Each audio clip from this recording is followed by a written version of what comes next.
Good morning, good afternoon, and good evening, everyone. My name is Nisha Dhawan.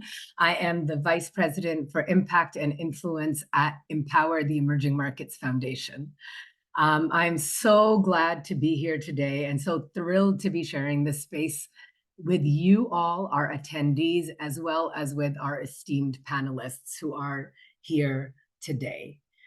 Ostensibly today, we're going to be talking about SDG 8 as an avenue to break the cycle of poverty, which is a main theme for the Commission for Status of Women 68 this year.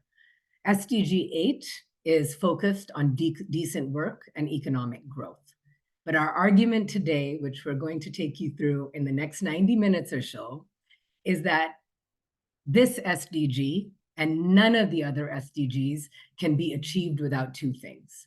The first being SDG 5, gender equality, and the second, and importantly, being SDG 17, which is partnerships for the goals.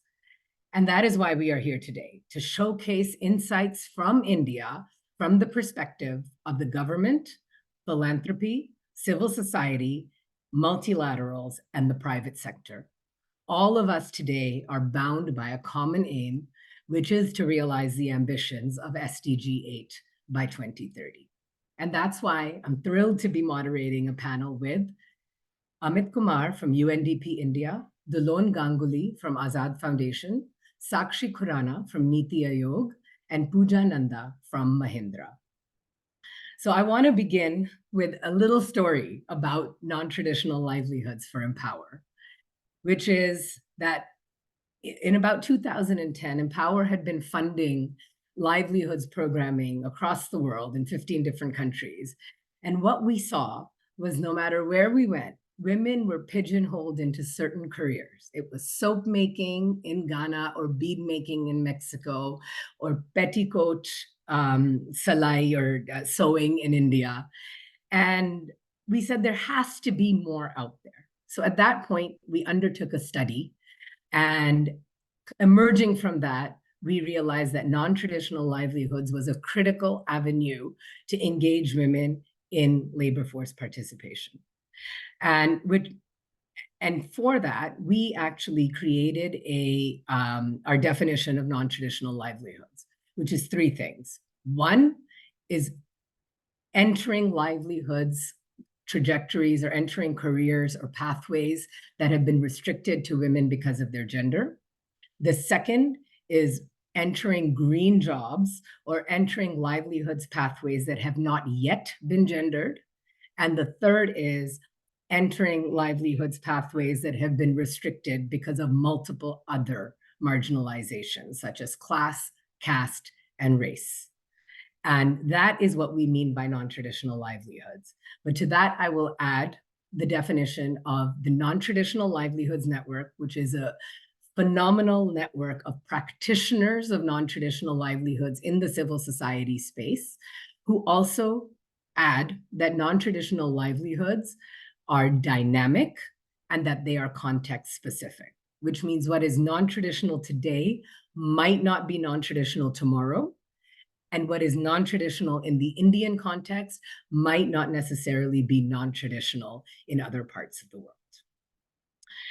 And in this journey that we've undertaken, we've learned 3 or 4 key things. The first is the importance of beginning early, beginning with very young adolescent girls so that they can dream of a future beyond just the few careers that are promised to them. The second, importantly, is the engagement of soft skills. And what we mean by that is skills in addition that are complementary, that are transparent to the technical skill. The third is the importance of engendering the market so that markets are ready to absorb skilled women in non-traditional careers. And finally, and importantly, the importance of embedding all of this into policy so that we can scale effectively and scale sustainably.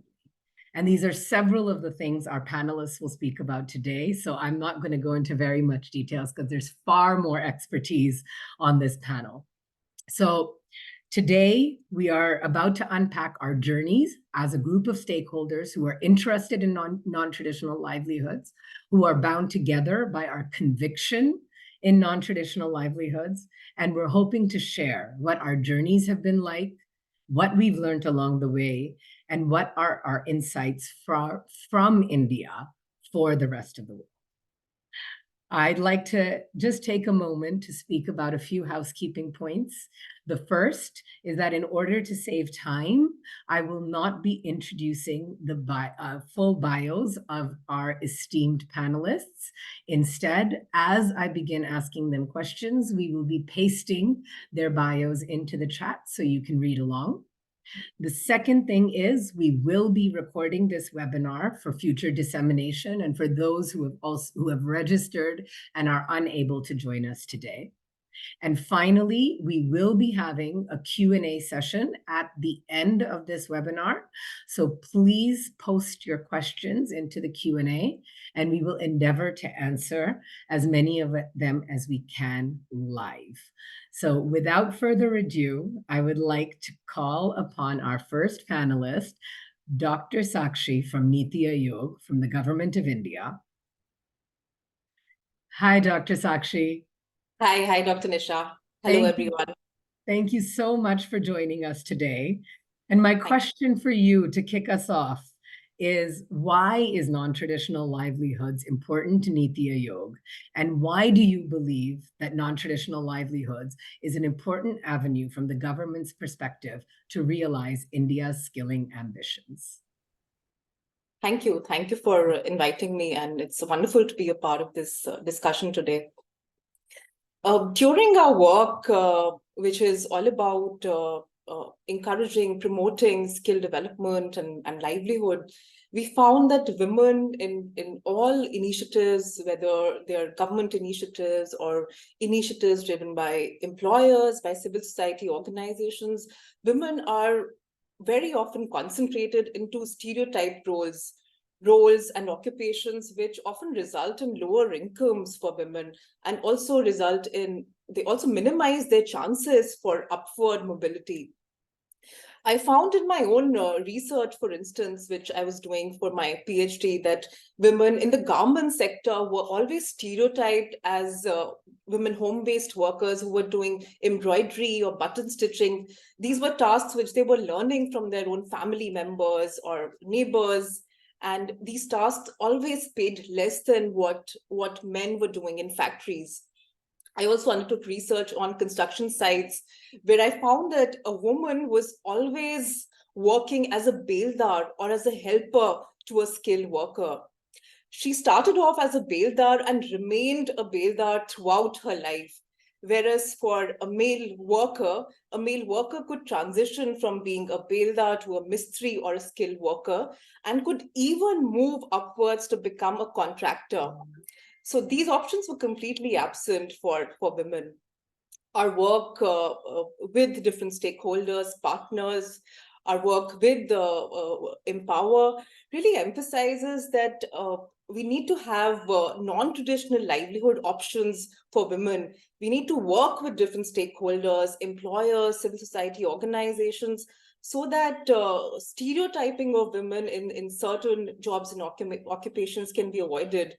And they have the opportunity to take up jobs in non-conventional sectors so that they can experience better incomes, they can experience empowerment in the real sense. Dr. Nisha. Thank you so much, Dr. Sakshi. I'd like to move on to Dalon Ganguly, who is the chief functionary of Azad Foundation, a civil society organization that has been working in non-traditional livelihood since 2008. Dalon, given your boots on the ground perspectives, what are the factors for success in NTL programming? Or in other words, what should we keep in mind while crafting policy and resourcing non-traditional livelihoods programs? Thank you, Nisha. Sorry, I was mute. Thank you, Nisha. Hello to everybody. Hello, namaste, adab, sat sri akal. Just as you started, and Dr. Shakshi also spoken about it, I think on ground, when we implement non-traditional livelihood, first we have to have that analysis that that non-traditional livelihood for women, there are challenges to bring women in non-traditional livelihood and non-traditional skill education, and that is due to the structural barriers set by patriarchy in our society. And it's all over the world. Of course, the contexts are different, but yeah, all over the world, women are being challenged due to their certain norms, gendered norms. So when we plan our implementation or engaging with women to promote non-traditional livelihood and skill education, we have to keep in mind that the context of the women of that particular community, the structural obstacles, and how to deal with it.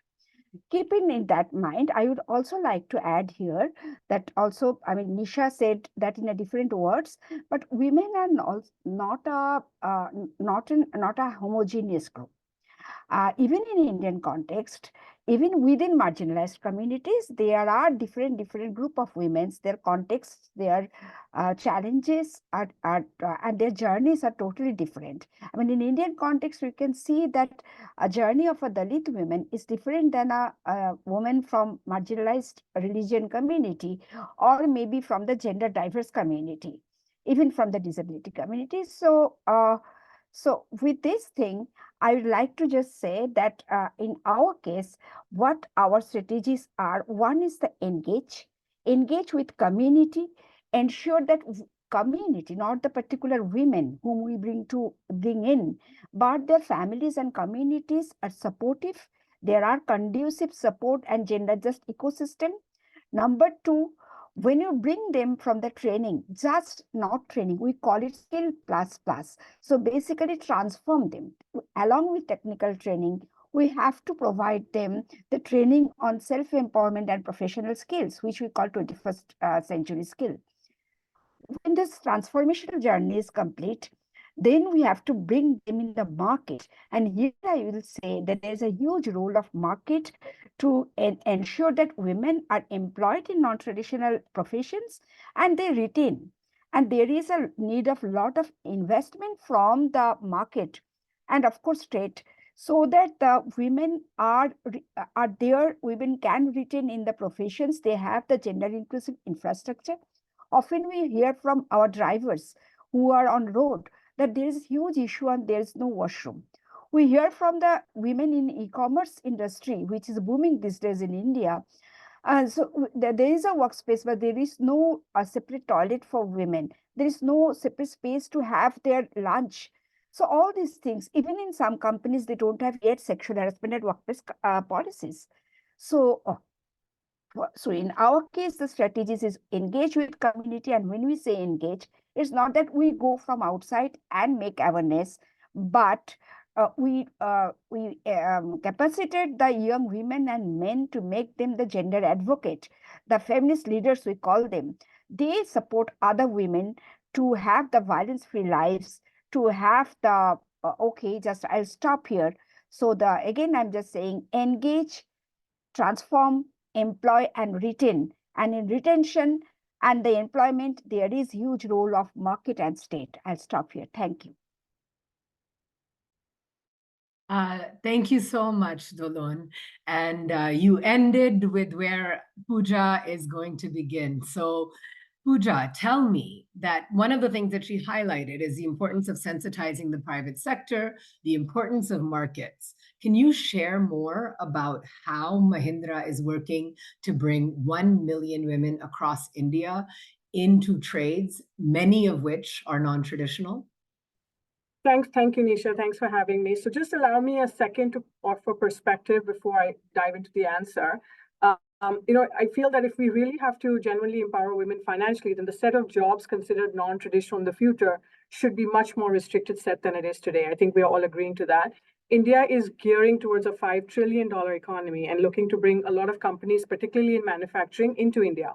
However, the question is who will do these jobs? So, while India continues to grow on a path of rapid growth, it is not clear that services alone will be the engine. We need holistic growth, tech, manufacturing, services, etc. And the women participation will be needed to fuel the growth as well as to ensure social equity in India, which is something you touched upon. Now, there is a huge scale and potential for growth in women's participation at the entry-level jobs. So far, women-friendly jobs have been limited to sectors like beauty, healthcare, hospitality, apparel, education. But we need to work with women to also help them understand that for them to access jobs beyond the ones that they have been traditionally exposed to, and we have to educate employers as well. And we also have to sensitize them and their families because, like someone mentioned earlier, they come from marginally reduced communities, and we really need to be mindful of how we are actually, making sure that we are offering support as they enter the workforce. Now, we at Mahindras have already started reassessing job roles to address gender biases and identify and open up jobs traditionally which were performed by men, being in the auto sector, of course, and solve for bias in job descriptions, restrictive policies, recruitment processes, etc. However, this cannot come at the cost of risk to the safety, sustainability of women. That is why I think it's very, very important that the private sector comes together, and it is vital that all corporates gear up towards making our recruitment and at work, experiences suitable for women. For example, infrastructure. I won't touch upon all of it, but I think we all know what we're talking about in terms of sensitization, infrastructure, having just separate bathrooms, creche facilities, maternity benefits, etc. I'll give an example. I think also to have awareness workshops with people managers to embrace women in the workplace is also very key, because you have to sensitize the men as well. Now, coming from an organization which we have 20 plus businesses across different industries, auto, tech, solar, farm, we have ground level inclusion to consider.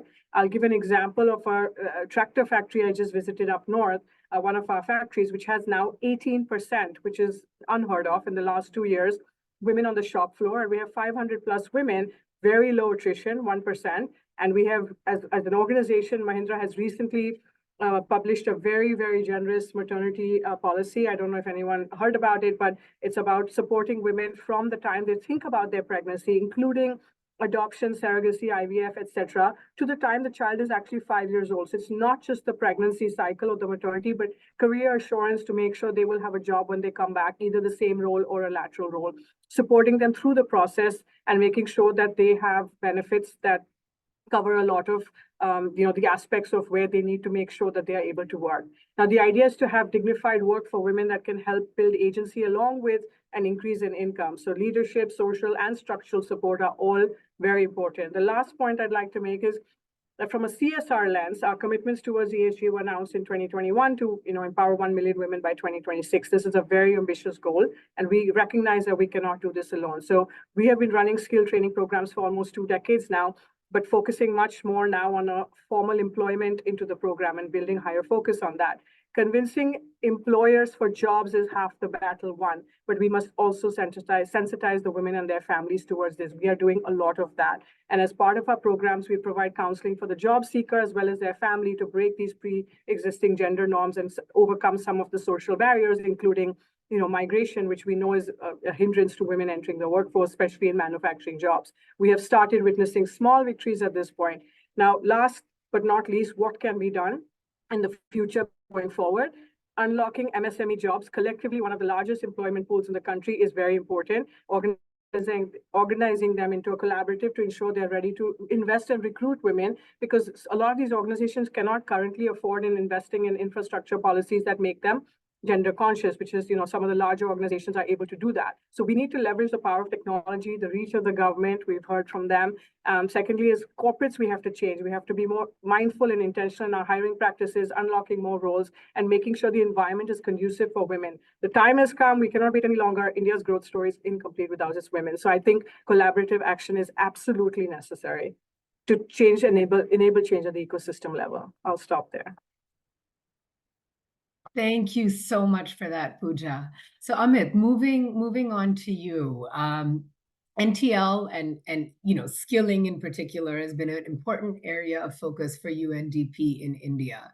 Can you share more about why this is a critical area for growth and sustainability for female labor force participation? Thanks, Nisha. Good morning, afternoon, evening to all those joining from the different part of the world.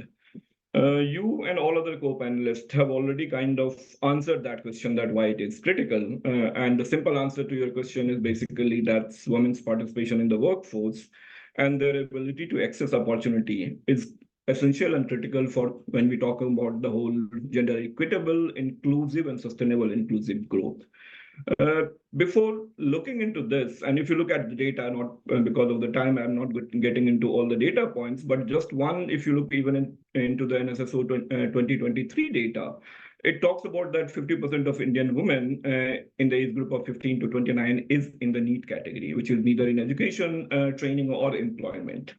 And when looking into this whole non-traditional livelihood, if your pie is already small, the traditional livelihood where the woman is already facing so many different types of challenges. So one is that's okay, how do you reduce that challenges, but how do you increase the pie of the whole job and economic activities market share for women so that it becomes much easier. And there comes the criticality of non-traditional livelihood. I think Dolon made that point very interesting that women are not homogeneous. Yes, women are not homogeneous, but even the non-traditional livelihood, the traditionality is not homogeneous or monolithic. Something what we take it for granted in a city is still a dream for many women, though they might be looking to join a workforce which is traditionally, we can call it a traditional livelihood opportunity where she has to travel, she has to work with the male colleague, and still she has to navigate. So when we are looking into the approaches and the strategy, that's how women can really enter and make tackle this whole non-traditional livelihood space. We need to kind of understand, which is very much in the definitions, but we also, when we are designing and devising our approaches and strategy, we need to take this into consideration. Another one simple example, just kind of making my point on that, traditional value sectors like employment, agriculture and textiles. I think Sakshi made that point about textile. And so if you look into, these are the two which is women concentrated industry sectors. But what are the women doing? They are either into the low-paying job role or at the bottom of the value chain. You walk in any of the government firm, you will see that women are doing the tailoring job, but when it comes to supervisor, quality functions and others, all of those are male dominated. So the non-traditional livelihood approaches, we also, yes, let's break the barrier about where women are not there, but even look into how we can reduce the things even in the traditional sectors. So it's definitely absolutely necessary, not only to diversify and create kind of work that is accessible for women in the market, including in the domain what we consider the gendered division of the labor or male-dominated job roles, but at the same time, develop a nuanced understanding of this non-traditional when we are designing our strategies and approaches. We need to break this cycle, but we should also looking at not only where they are working, but how is their work conditions.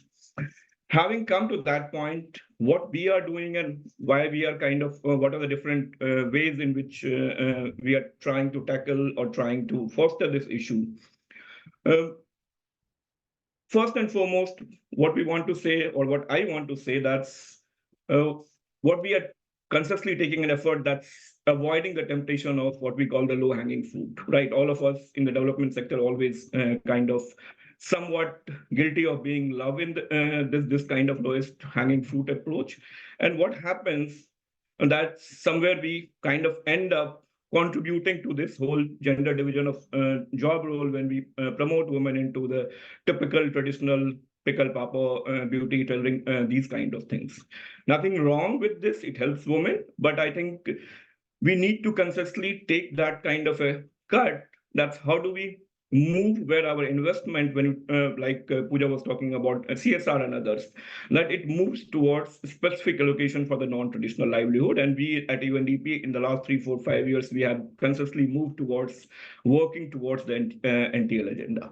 Second point, which I would like to say, is that when we are designing interventions, what we are trying to design the interventions, which is addressing more than one barrier, because when looking into the barrier, of course, you have the societal barrier, you have the market barrier, and you have the state barrier.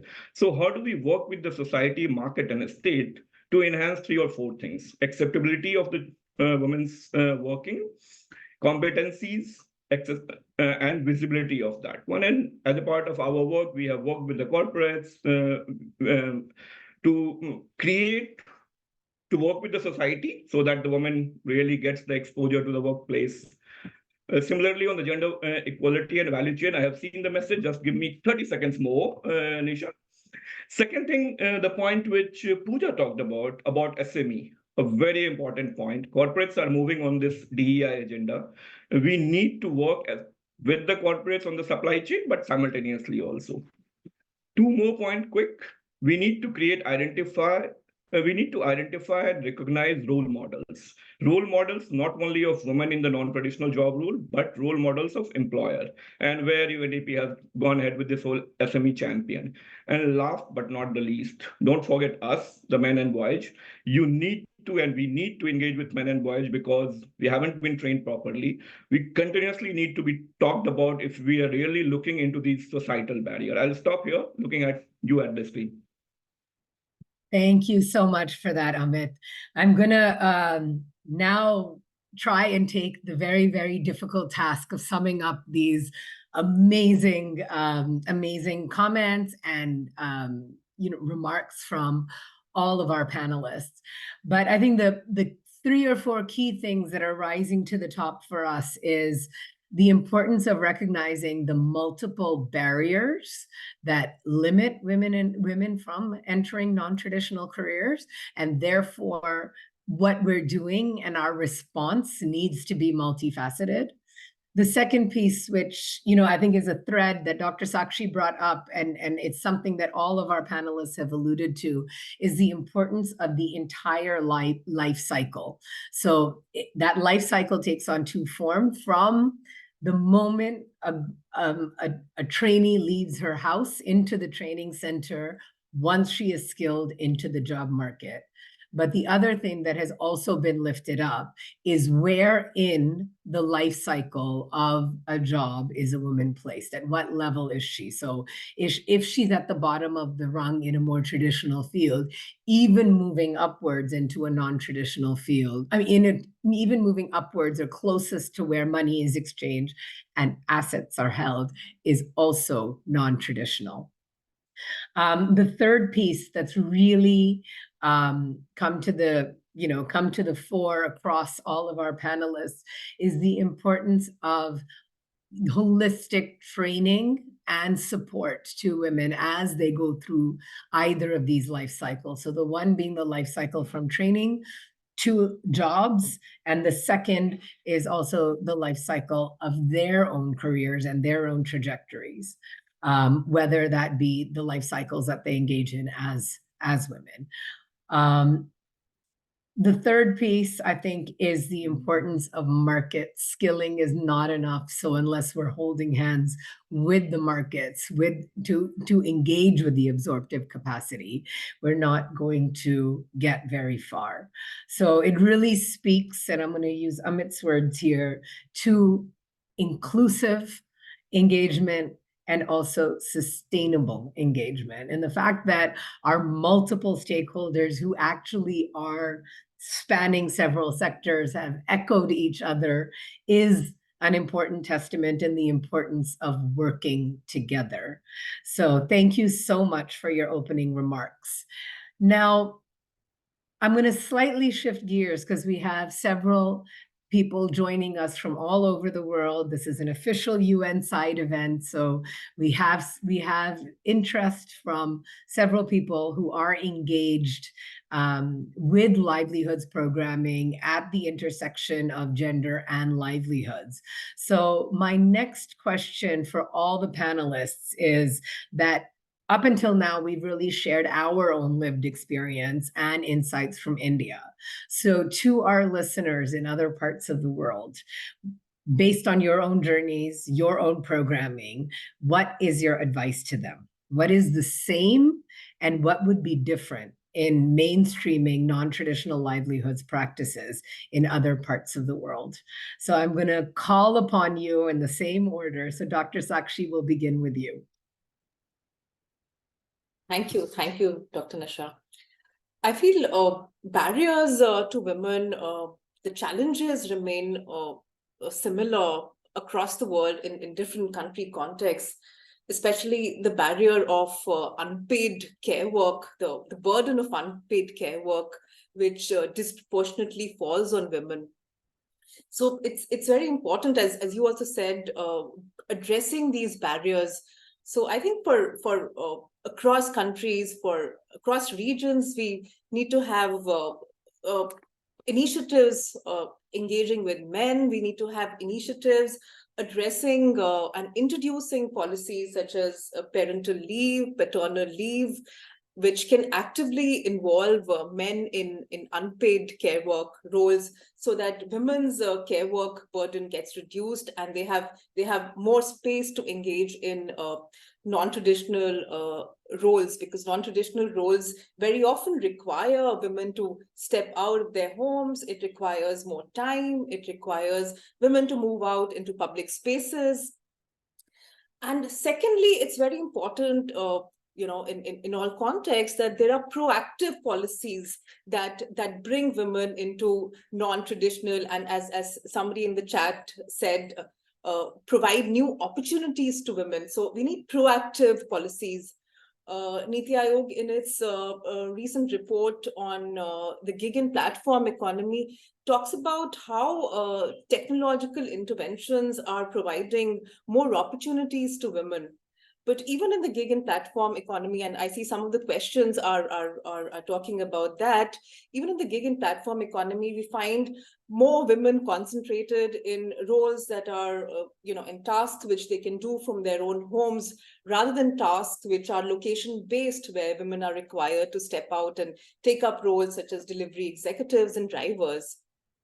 So in our work, we talk about initiatives that are really needed for women. So many women delivery executives during our discussions have talked about the need to access toilets, the need for helplines and grievance redressal.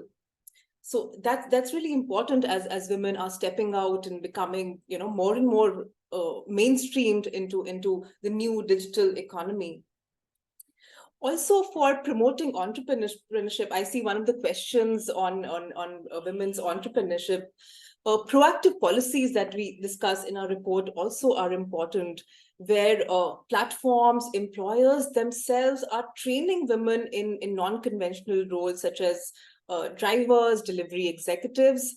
And the skill training just does not end there, but skill training is accompanied by onboarding of women. And as you also said, Dr. Nisha, that asset building in this case is very important. Women need access to vehicles, to laptops, and so on. So asset building can happen only when they have access to credit. So we need more proactive policies where different stakeholders come together to enable women to have access to credit, enable women to have some sort of support to start their own business, or connect to a platform which enables them to expand their business, expand markets to their products. So proactive policies, I feel, are very important. Women across the world, we find they're not found in leadership or managerial roles as much as we find men in such roles. So a combination of these policies where women have support for their care responsibilities, and active interventions by the state, by employers, by civil society organizations, can really lead to women coming in more in the public space, can lead to women coming in more leadership roles, where they can really, as one of my fellow panelists said, where they can really exercise their own agency, where they have more control over their earnings, and where they have more say in decision making within the household. Thank you. Thank you so much for that, Dr. Sakshi. And a lot of food for thought on several of the other dimensions that we need to consider. And the questions are also coming in. So thank you to our attendees for engaging with the Q&A box. I'd like to now move on to Dolun.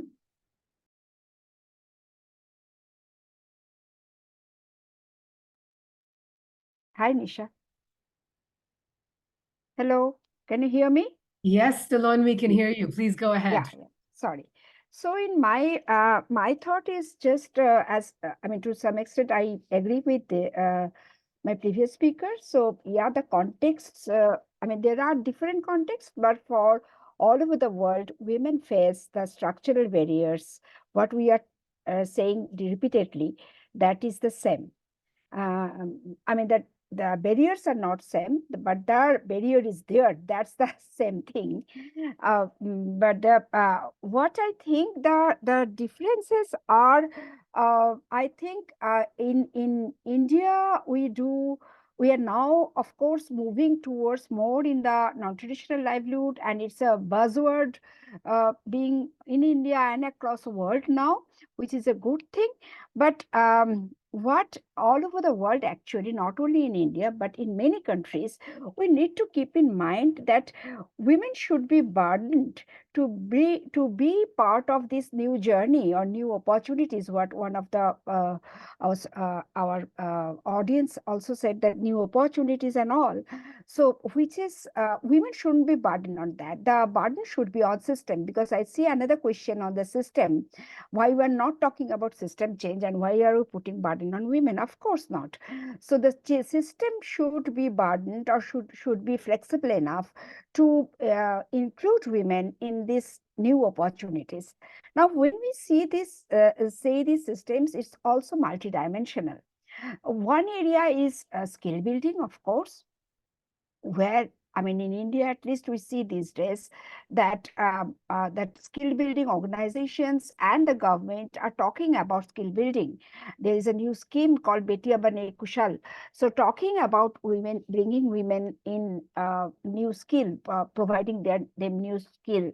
However, as I said in my previous set, I will again repeat, and I will try to reinforce that skill buildings can't be seen in silos.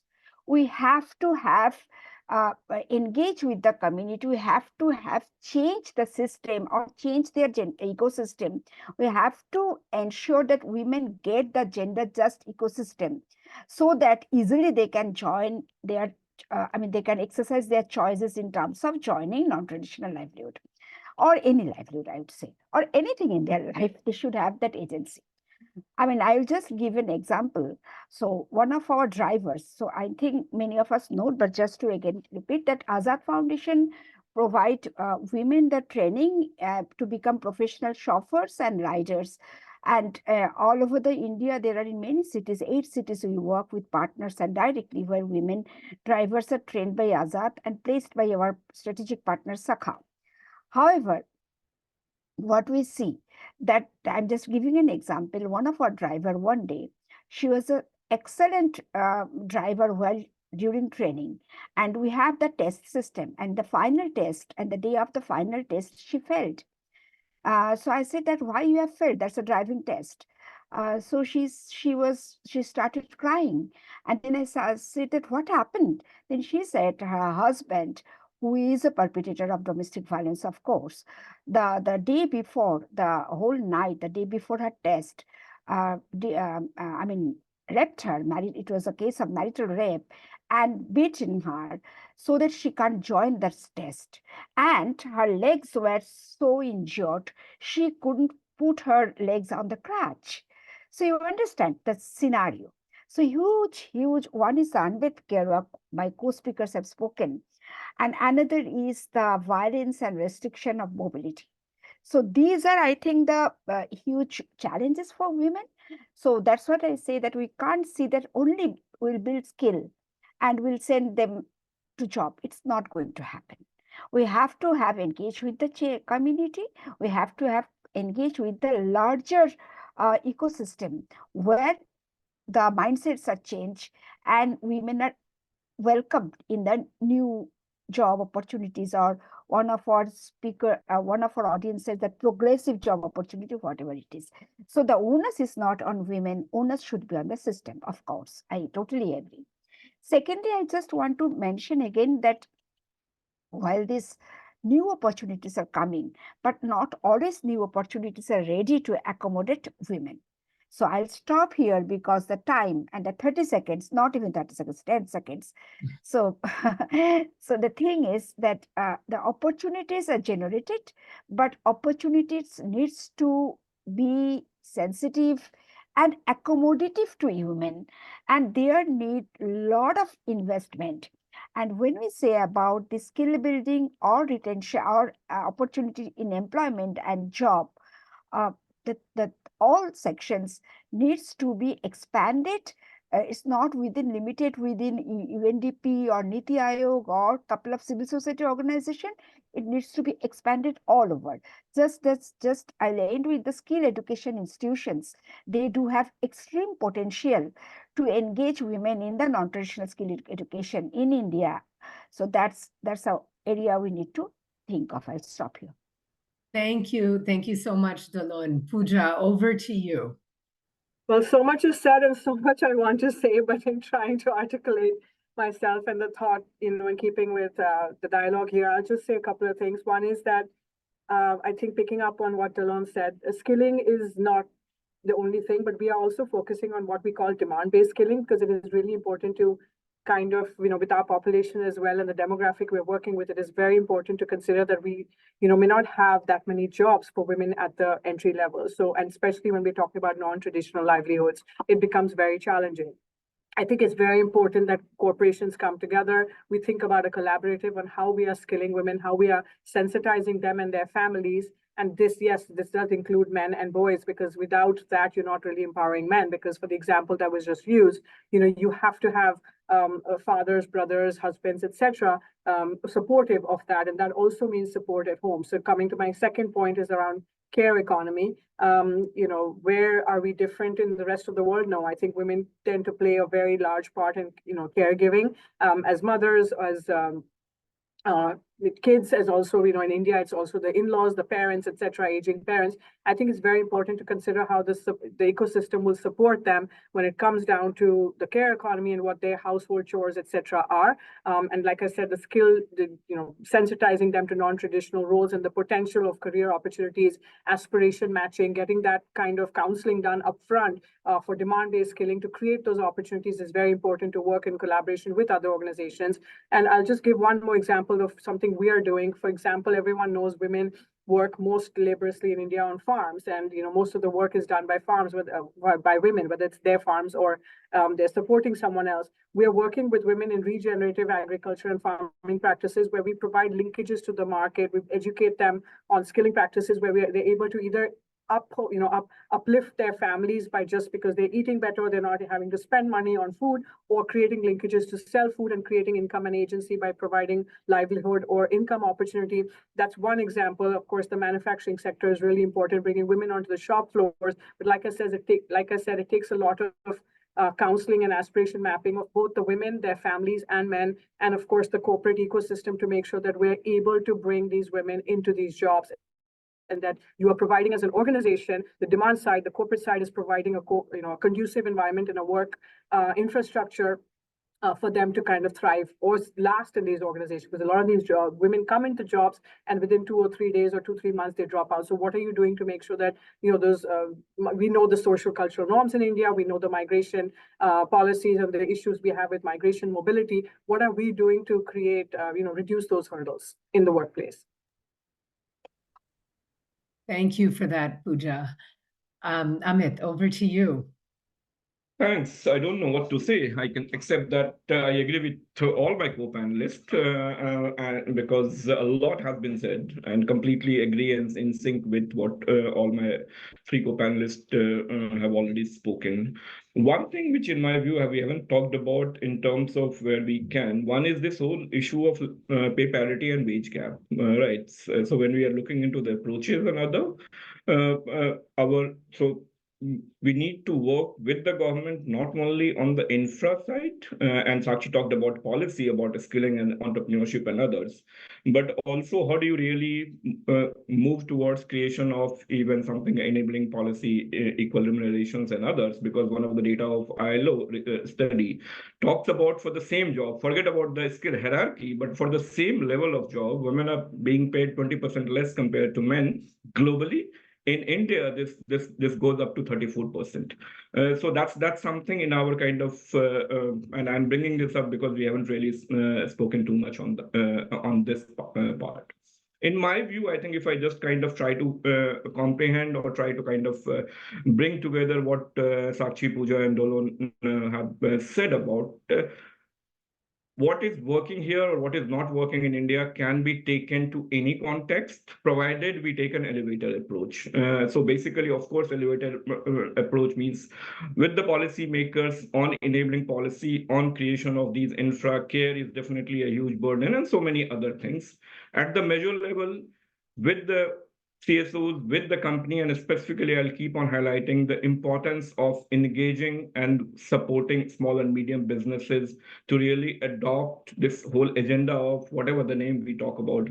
That's how do they make their shop floor open, and specifically the manufacturing kind of things. How do they create the hygienic work conditions for women to really have the kind of, let's say, working conditions so that she can perform and another point on the meso level is also that it is not just good enough for us to support women to enter the job and non-traditional jobs, but how do we take measures to really that she's sustaining in that job? Because many times, and all of us would have that experiences that we skill women, we help them with the linkages, she enters the job market, but very soon she drops out of, and there are so many other reasons. And last but not the least, in terms of working with the women, is all about beyond the skilling and other things. The importance of agency building can't be, I think, said in. So we need to work on agency issue.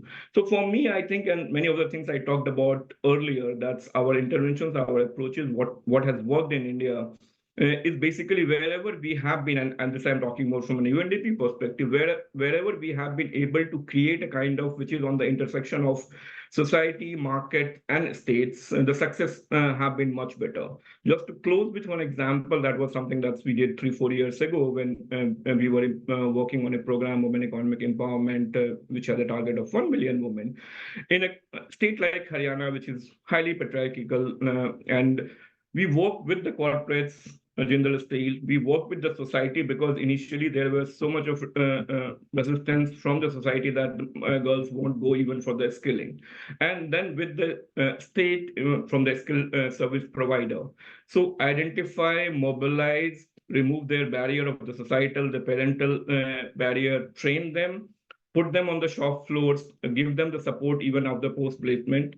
And now I haven't been to that factory, but what I have got to know that it started as just for the one batch of the shop floor. But now I think there are almost 10 or 8 times more number of women are doing these, which were earlier never thought about in that kind of locality. So it requires a kind of mixture of all the three, working at all the three levels. The importance of, you talked about the partnership and collaboration, because this is one thing that's none of us can do alone in whatever the context you take, be it India, be it a developed world or anywhere. So that's, I'll stop here, and then maybe if there are other specific that you want me to go, happy to go in.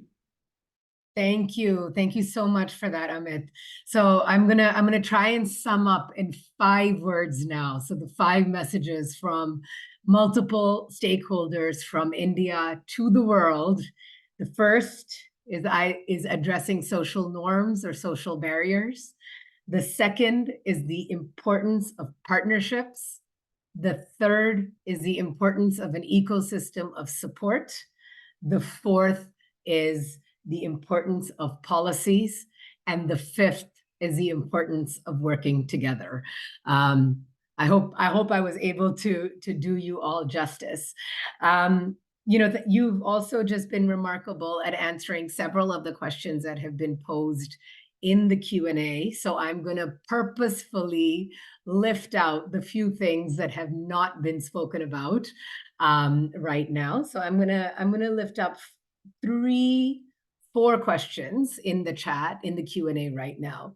So the first one comes to us from Lottie, who speaks about backlash. And she asks, are there barriers to progress in this area that come from resistance towards women to be the first wave of women in non-traditional roles.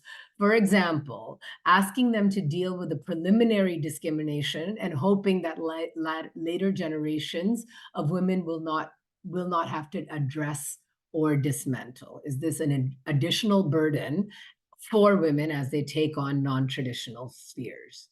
The second question that we haven't really talked about is the gender pay gap, which Ravi outlines for us. And he asks, what about the low salary structure system for non-traditional livelihoods? And how do we ensure that minimum wages are dispersed as per the standardized process for ensuring the survivability and sustainability?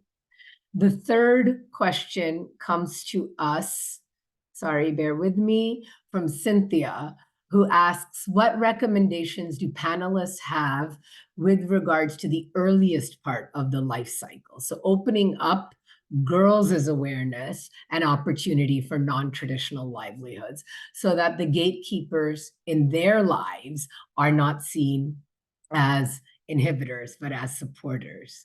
And then finally, the last question I want to sort of call out or pull out is, how do we shift women's mindsets away from traditional household roles? And to that, I'm going to take moderator liberty and add and traditional careers. So how do we tackle mindsets for women themselves? And I just want to acknowledge that some of Hari's question, Srinivas's question, Claire's question that you've posed also very much will be encompassed into these 4 questions that I've asked. So over to you, again in the same order. Dr. Sakshi, if you'd like to kick us off, please. Thank you. I have the privilege of getting to answer first, but very interesting and important questions. I would like to take up the question on women, the fact of resistance, that there's very often resistance when women try to enter non-traditional roles. This is something that I also found during my fieldwork, where there were women traditionally in the construction sector in India work together with their families, with their husbands or fathers. But there were also women who were trying to work independently because they were either separated with the husband or they lost their husband. And there were instances of women trying to work independently on construction sites. And they were often faced with resistance from other male workers not liking their agency, or they were often also faced with instances of sexual harassment on construction sites. I also noted instances of women who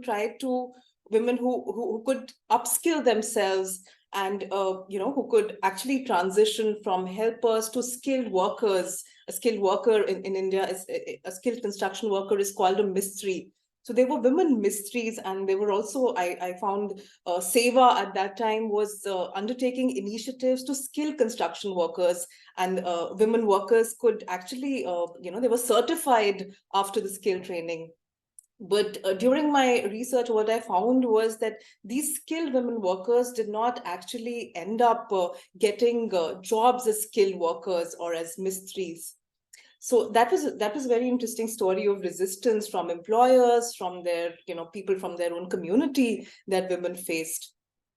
So what we really need to counter such resistance or to address such resistance is as you said, Dr. Nisha, an ecosystem of support. We need to actively engage with employers, because the first point of contact for a woman is then an employer, and if there is no acceptance from the employer of her skills, of her new role, then that becomes a problem. So employers need to proactively accept women in non-traditional roles, working together, as you said, civil society organization, governments need to work with employers to ensure that employers, are, if needed, incentivized to accept more women in non-traditional roles. There are safeguards for women. There are, for instance, creche facilities on construction sites, on workplaces where women need it the most. So proactive policies in this case, I feel are very important. Also, when we talk of skilling women, and very often it's somebody talked about that there is a need to track skilling, and it should not just end with skilling youth or women in numbers. In fact, some years ago, I visited one of UNDP's initiative in Haryana, I think, which Amit, you were referring to. It is very interesting to see how through this initiative, women were not only trained to work in the steel plant, but and these were women in rural areas in Haryana. They were, after the skilling, they were onboarded onto the factory. They were performing roles which traditionally men would perform, of manufacturing utensils in a steel factory. And it was amazing to see how women were, they actually had a sense of empowerment and breaking gender stereotypes while they were working on the shop floor.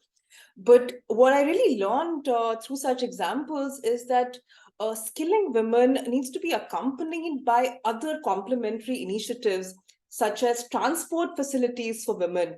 You can skill women, but how do you ensure that they're able to, come to the factories or come to their workplace? You need transport facilities for women, which UNDP, I noticed at that time, had ensured that there were buses getting women from, their homes in the nearby village to the factory, and then ensuring that they're dropped back to their homes. Also, for working women, sometimes they need hostels or accommodation if they're working away from their homes. So I feel, initiatives such as transport facilities and hostels or accommodation for working women are very important, along with support for childcare and their care responsibilities. So thank you. Thank you so much for that, Dr. Sakshi. So over to Dolon. Yeah, so first I would like to start from the wage gap thing. So, and that's a great question, because, we missed to say that when we talk about non-traditional livelihood or bringing women in non-traditional livelihood, it needs to be livelihood with dignity. And when we say dignity, of course, it covers the wage and the dignified wage and all the workspace work conditions. Actually, I think the opposite. I don't know. I mean, maybe there are cases, but when women are in non-traditional livelihood, since it's a new opportunity, so more, I think the more that the wage and other work conditions are being taken care more than the traditional workforce. I would say, if we just compare the wage gap in the sectors of traditional livelihood and in the sectors of non-traditional livelihood, I would say the non-traditional livelihood is a better, but of course there is always scope of improvement, when it comes of the wage gap. In the case of us, when we see that when Azad trains women and our partner Sakha places them, we make sure that their wage gap, there's no wage gap, and they are paid in a dignified way. So that's one thing. But of course, there is opportunity. I mean, there's a scope of improvement. Second, I would also like to take the backlash question. Of course, there is backlashes. Women face a lot of challenges, violences, and all. In our case, I would give an example. When women get driving license, sometimes we see their violence at home increases, but also I would say the whole process, if we have that holistic process, which we in our word we call it gender just skill education framework. When we follow that framework, which I said, I don't want to repeat that, engage, transform, employ, and retain. When we follow that framework, we see women are having that capacity to handle that, overcome that, and exercise their agency. So backlash is always there in women's lives, but also they know how to handle it. I would also just talk about one line about the young women or the adolescent girls, because in Azad our work is we work with the life cycle approach, and we do have extensive program with young girls. And of course, I totally agree that if you want to promote non-traditional livelihood, you have to catch them young, and you have to start from their young age. And what we do in schools, we engage with the schools, we engage with the community, young women, young girls who are the adolescent girls, and try to promote the idea of non-traditional skill building or STEM. Whoever want to go to the higher education, for them STEM, and whoever want to take the vocational training, for them the non-traditional skill building. And again, that's not in isolation. So they have to deal with that marriage, what whole issue of the early marriage. They have to deal that, they have to push their marriage it, they have to agency in the decision of marriage, mobility, and everything. And that's how a complete module we use to promote the non-traditional skill education or STEM within the adolescent girls. I'll stop here. Perfect. Thank you so much, Dulon, for that, and good segue into the importance of working with very young adolescent girls as well. So, Pooja, over to you to address any and all of the questions. Yeah, so I'll just add upon what Dr. Sakshi and Dolan has said, because I think some of the questions are relevant, but I'll kind of combine the answer a bit. So one is that we work with, at least our CSR program, we work traditionally with women to enter the workforce. So it is young girls. It is like it has rightly been said, it is important to groom and mold them at a level before they enter the workforce. We face a lot of challenges where they have a view of what kind of jobs will be available to them at the end of their education.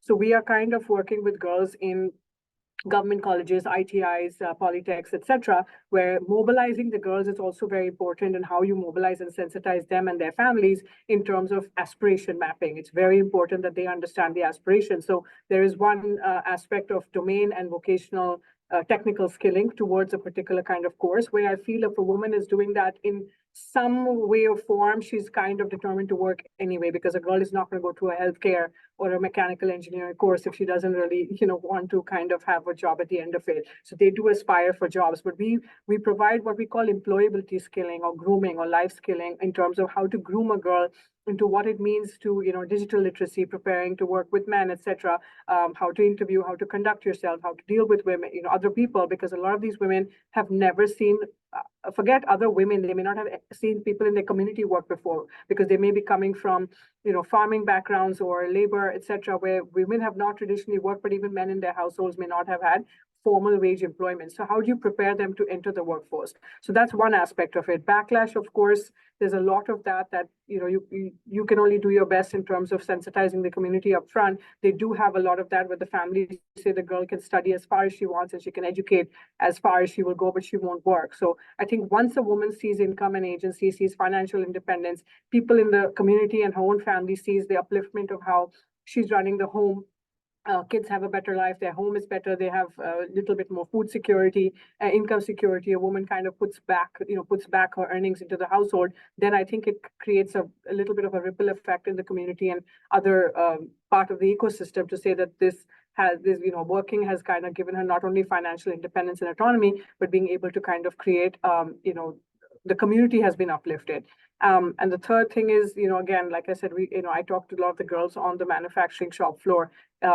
You ask them what is it that hinders them into entering these kind of jobs. And like somebody rightly said, it is important, Dr. Sakshi, you mentioned, and it's really important for us in our auto factories, that when you bring migrant workers or migrant girls into different parts of, especially in manufacturing and shop floors where there's men and traditionally have been male-dominated jobs, you have to provide for at least the first 2 months of them to have a support and a safe kind of environment, where they have hostels or you have some sort of living arrangements or some sort of benefits in terms of conveyance, commute, a midday snack, a midday meal, how they be women guards to drop them home at night. Those safe work practices is what I was referring to earlier in my speech around, infrastructure support, to make sure that if you don't provide that, you will not be able to kind of have the girls succeed in that environment. Thank you so much to you, Pooja. Amit, over to you. Thank you, Nisha. I'll pick up from where Pooja basically kind of concluded her the last remark, and it's basically about the issue of starting young or importance of starting young with the young girls at the early age. Pooja already talked about the 21st century skilling and other things.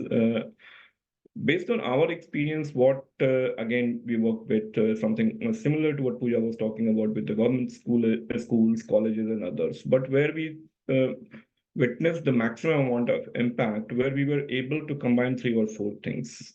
First and foremost, definitely the importance of what you talk about, the guidance and counseling even before she chooses a skilling course or which stream to take, which stream not to take. And I'm talking about starting, if we can start at the class 10th or something like 13, 14 year kind of things, if we can't go below that one. So bridging the information gap that what she can do, what are the different opportunities available for her to really be aware of. How do you guide her? That's okay if she chooses A, this is what it leads to, if this is B, and also then exposing them to the wherever possible the world of work. So before she makes her decision, so this whole importance of enabling an informed decision making at an early age really has kind of shown a good result. So that's one part of the whole agency issue. Simultaneously, I think what I said earlier, and I'm just going to bring that back, that point, the importance of supporting the retention, right? And I think Pooja Ardolon talked about that. The importance of, I think, the psychosocial support, and specifically for the girls and women, those who are coming, let's say, from rural background, from an area or a region or a society where she does not have that kind of exposure, for her to really even adapt and to a new environment, to a new work environment, really requires, that's how we can create institutional as well as wherever possible the local community kind of the mentorship support with the peer network within the part of the institutions and all that one. So that's a very important part when we are looking into this whole, how do we build the agency that she is aware, she's able to take that step of joining the workforce, and she's able to stay and able to manage the complexities, or able to manage the many of the gatekeepers which work in the society, be it the family, be it the community, or the larger ecosystem. So that's one part. Second, coming to the point of wage gap, I think I touched upon the importance of reducing this wage gap. That's, it can't really happen that for the same job role, men are getting 34% higher in India and globally 20% higher compared to women. That is just not going to kind of create the right incentive while we keep on working the reducing the barriers and others. But if women are going to get less for the same job that she is doing, and then definitely the gatekeepers have much more, let's say, a kind of incentive, if I can use that word, quote unquote, to really create further barrier. Again, one of the global wage report data 2018, little dated. That point of time, it talked about that in India, 92% women earn less than 10,000 rupees a month. So if that is what the income level is, definitely it becomes much more, let's say, for the household, for the husband and father and brother, to really kind of create further restrictions. So it's very important for us to really create that economic parity, wage parity. In India, currently, we don't have an equal remuneration law. And I don't know how many countries have that. We have the minimum wage, but we don't have the Equal Remuneration Act. So if you're looking into how do we tackle this issue of wage gap, which is a global phenomena, one way definitely is the obvious choice is that's okay, how we can work with the government to really move into the enabling policy framework. So that's one which may take a middle to long-term kind of approach.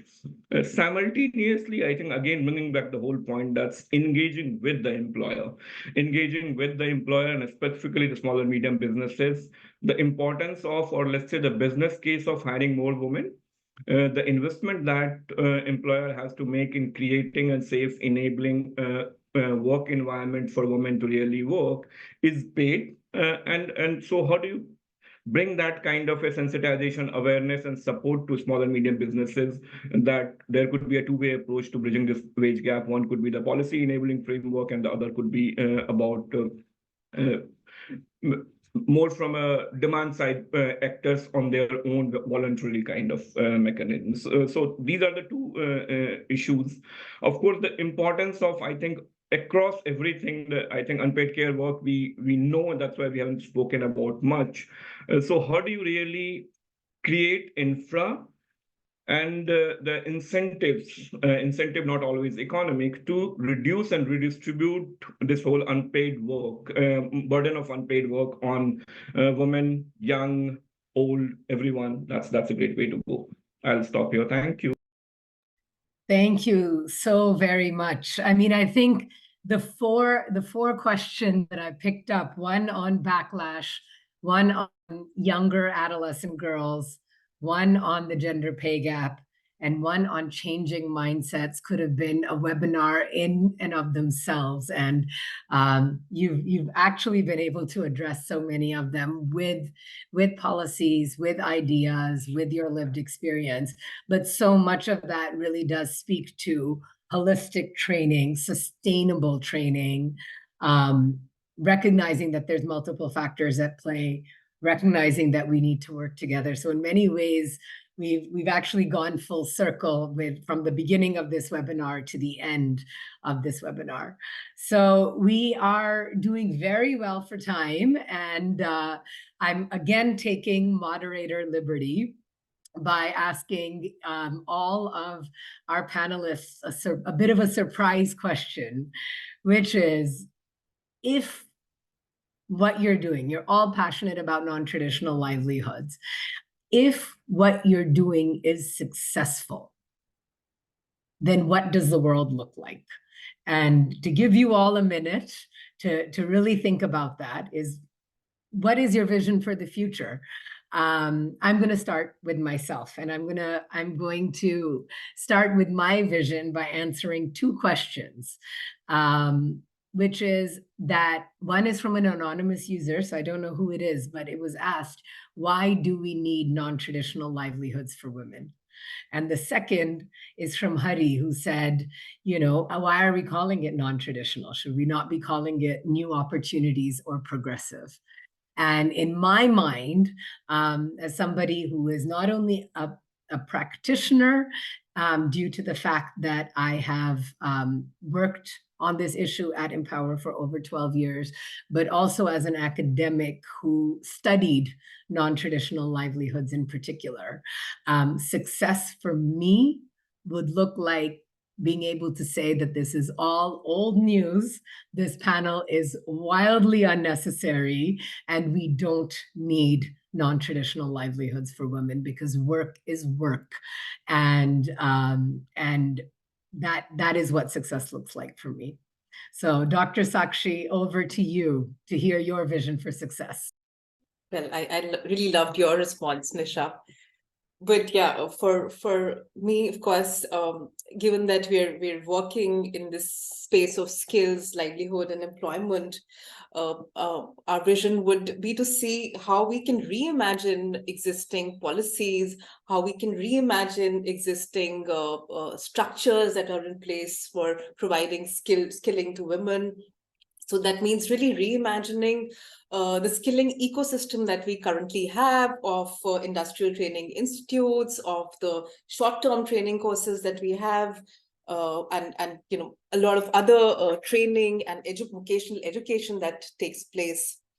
So it'll of course involve working together with different stakeholders to see how existing course curriculum can change, how women's participation in non-traditional, in more technical sort of roles can increase, how we can mobilize more women in such cases. And to see if it's really successful, it would be important to continue to engage with women and girls, to continue to engage with all stakeholders, with organizations, the entire non-traditional network that we have, to see how things are changing on ground it'll be very important also to highlight role models, to highlight, that's one very important way of engaging and mobilizing more women and girls, is to highlight role models, so that women are encouraged to break barriers and to have aspirations for taking up new and progressive roles. Thank you. Thank you so much, Dr. Sakshi. Dalon, over to you.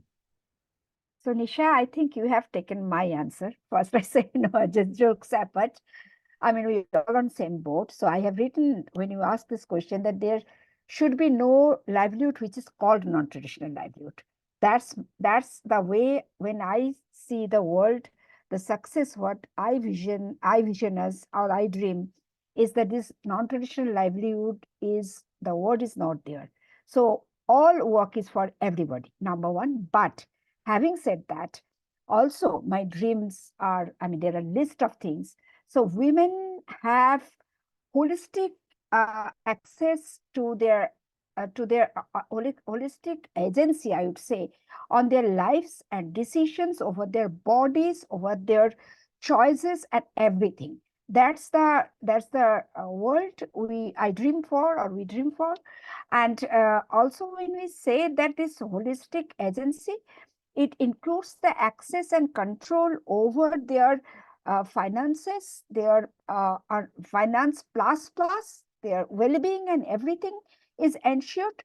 And finally, women have the full citizenship rights and access to all social security, to have a life with dignity, and they are they are entitled to access the livelihood, whatever, or skill training, whatever they want to. So that's my dream of success. That's wonderful. I love the complementarity of the dreams thus far. Pooja, over to you. I think it's a tough one. Nisha, you stole the thunder, but I think the idea is, as Dr. Sakshi has well said, having a role model for women. So when we talk about non-traditional livelihoods, we're still segregating a kind of career choice or option for someone to be able to earn a living. I think the day we're not counting percentages of women on the shop floor or trying to figure out, retention strategies or retention percentages, because women don't last in these jobs for certain challenges that we already talked about today. And having someone we see as a career trajectory and a growth where they're not in the same role and they're not in the same position they started in, and a woman can look up and say, I can aspire to be in that position if I start in these kind of jobs, and I can get to my career goals, or at least still have some sort of a plan in terms of where I can go. And I think especially with this sector, we see a lot of girls not migrating or not moving on to these kind of jobs where they find challenges in terms of the infrastructure or the kind of workplace where they're not able to send money back home or support their communities, etc., because it requires migration, mobility, etc. The day that is circumvented because you're paying them at par, or they're able to kind of also progress and able to kind of support their families and themselves and have autonomy over their decisions, I think that would be very, very important. Thank you so much, Pooja. Amit, over to you. I agree to all, but I'll add my bit. And being only male member in the panel, I would say, if you talk about how does the future look like to me, I would say if in future, at least the men and boys are not the gatekeeper, right? They are not the creator of barriers that we talk about. I think almost 80% of the problem will be solved. So for me, the future is where, if we need to discuss an issue about women's economic empowerment, women's livelihood, etc., at least the men and boys being the gatekeeper, being the barrier, patriarchy, and all that does not exist. That's the great. Over to you, Nisha. Thank you so much for that. And as the sun is setting in our part of the world, I hope our message from India, our insights from India, have found a ray of hope in other parts of the world. I think I want to say that First of all, I want to begin by thanking all of our panelists and for being so eloquent, for sharing your wisdom, for amplifying the journeys that you have all undertaken. But I think importantly, for coming together so symbiotically. It is very, very rare to have civil society, the private sector, a philanthropic foundation, the government, and a multilateral on the same panel saying very, very similar things. And that is a moment, I think, of magic, thanks to all of you and to all of your conviction. So I want to, before we set off and say thank you very formally, we have ended, surprisingly for a panel, almost 9 minutes ahead of time. So I'm going to use 2 of those 9 minutes to say that we on this panel are convinced. We are working together. We have shared our stories. We have more stories to tell. We've shared our impact on the ground, our insights from our part of the world, and we have a lot of conviction. So we hope that we've been able to, on behalf of all of us here in India, on behalf of the multiple stakeholders that come together, we hope that we've been able to share that with you in the course of the last 90 minutes. So thank you to everybody for joining, for engaging with the Q&A, and what a lovely, lovely beginning to the start of an amazing 2 weeks, which is NGO CSW 68. So thank you very much and goodbye. Thank you. Thank you, Nisha. Thank you so much. Thank you. Thanks. Thank you, Dr. Thank Nisha. you, Thank you, everybody. everyone. Thank you, Nisha. Thank you. Thank you, everybody.